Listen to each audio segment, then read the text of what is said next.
Suicide is, and always has been, an extremely sensitive topic. It is the 10th leading cause of death in the United States, and in every country except one, males account for more suicides than women. The one country that is different is China. China is the only country in the world where the female suicide rate is higher than the male's.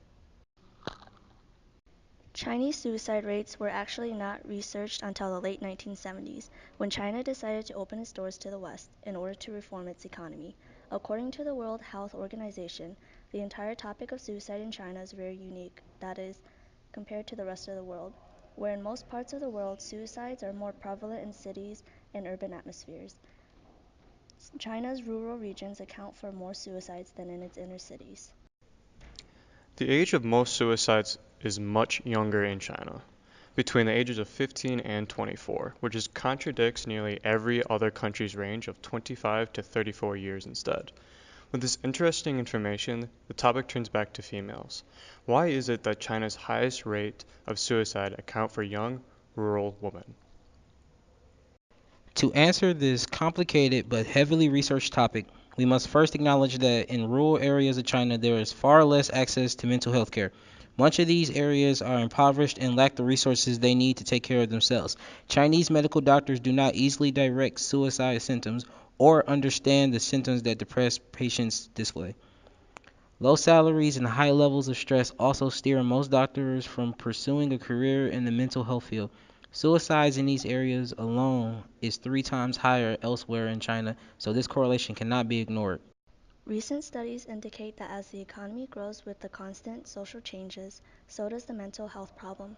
The young men's constant fear of unemployment and the young people's fear of hopelessness, depression, impulsivity, and maladaptive coping are the common factors that cause young Chinese people, both men and women, ages 15 to 34, to commit suicide.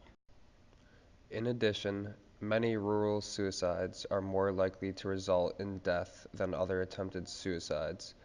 This result is based heavily on the pesticides used to fertilize crops, which is readily available throughout rural China.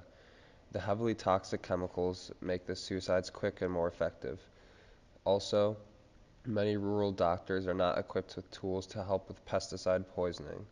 These rural suicides are mainly a cause of lower class shame, as many of the women within this class are looked down upon because of their occupations and health standards. The higher suicide rates in rural China are also attributed to income inequality and difference in delivery of social welfare, which have increased substantially over the past 3 decades in spite of the rapid and sustained economic growth.